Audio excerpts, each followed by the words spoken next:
The Sky family, when 5-year-old Luna began standing at her bedroom window every night at exactly 9:47 p.m., speaking in hushed, urgent whispers to the stars above, her adoptive mother Maria thought it was just another phase. But when she crept closer one evening and heard Luna saying, "I know you're worried about me, Mama Star, but the Earth people are kind. I'm safe here," Maria felt her heart skip a beat in a way that had nothing to do with the cool night air drifting. Through the window, Luna had been with Maria and her husband Carlos for 3 years. Adopted as a toddler from the foster care system, after being found abandoned at a hospital with no identification, no family, and no memory of her origins. The social workers had called her a miracle child, perfectly healthy despite her mysterious circumstances, unusually calm and wise for her age, with an almost otherworldly quality that made everyone who met her feel inexplicably peaceful.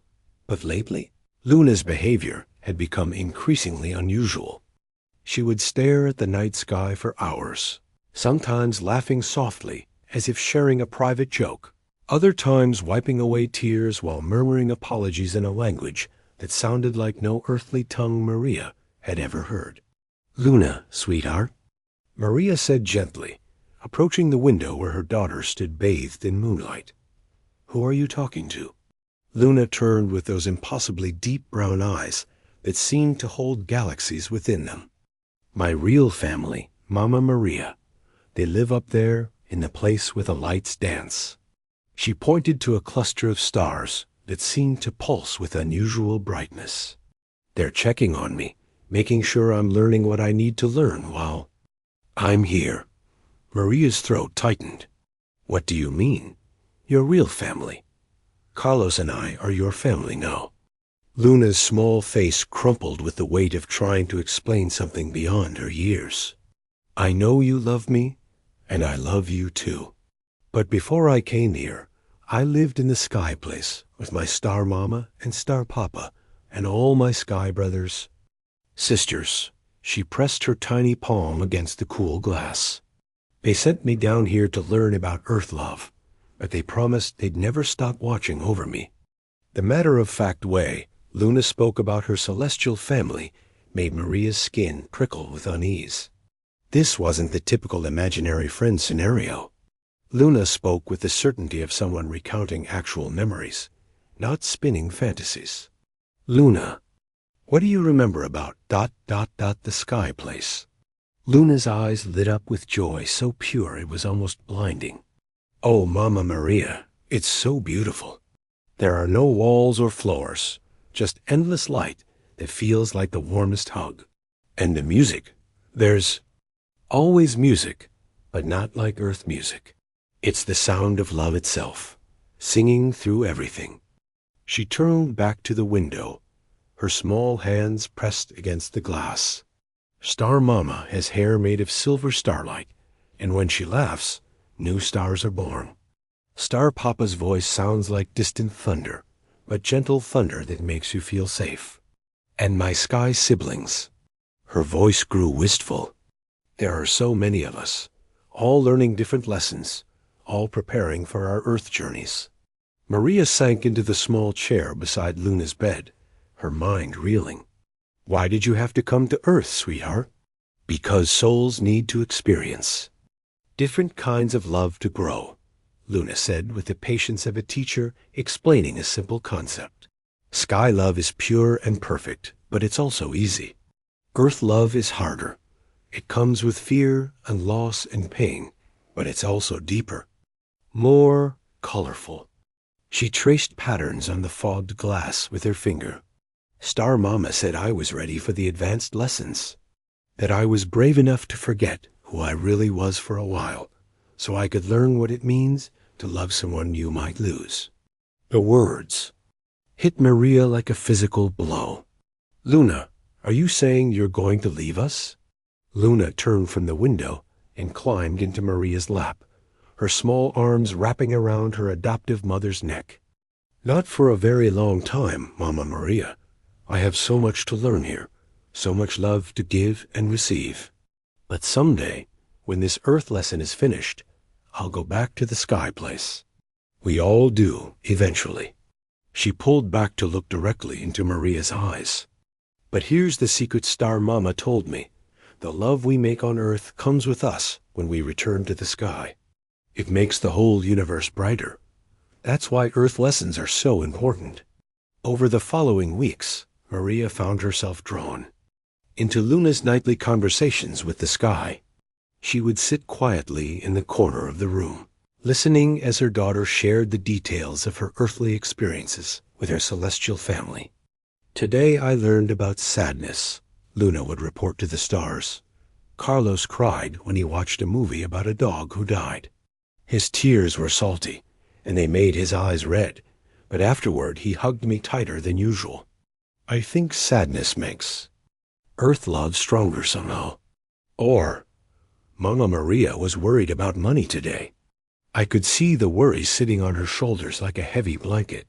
So I drew her a picture of our family, and when she smiled, the worry got lighter." I'm learning that Earth people need reminders that they're loved.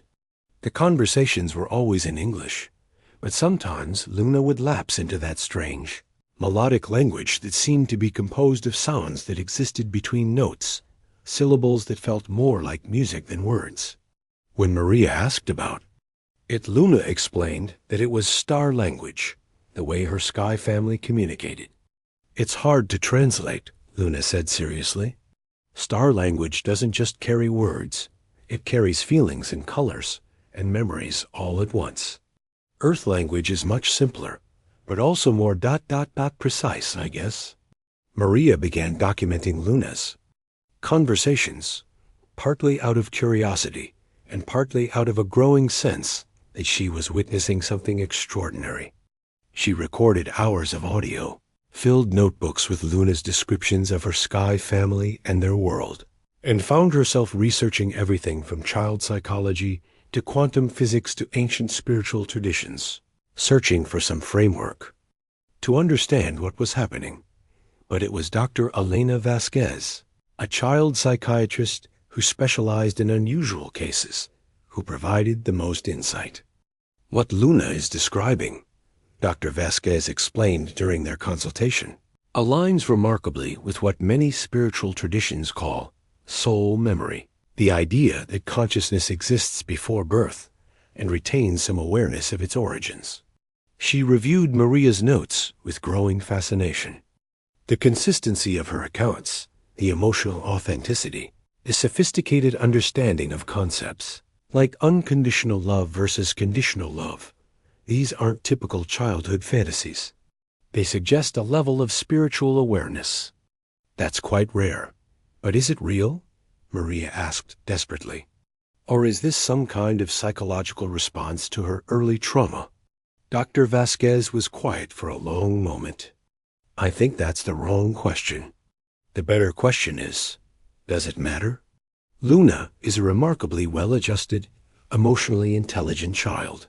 Her connection to her sky family seems to provide her with a sense of security and purpose that many children lack. Whether it's literal truth or metaphorical truth, it's serving her well. She leaned forward. "Maria, I've worked with hundreds of children who've experienced trauma and abandonment. Most of them struggle with attachment, with trust, with feeling worthy of love. Luna exhibits none of those issues. She loves freely, trusts deeply, and has an unshakable sense of her own worth. If her sky family is responsible for that, then I'd say they're doing excellent work." The turning point came on a night in late autumn when Luna's conversation with the sky took on a different tone. Instead of her usual cheerful reports, she seemed to be engaged in a serious discussion. Her young face creased with concentration.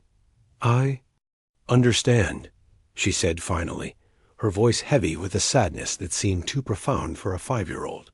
"Yes, I know it's time." Maria felt her blood turn to ice. "Time for what, Luna?" Luna turned from the window, tears streaming down her cheeks.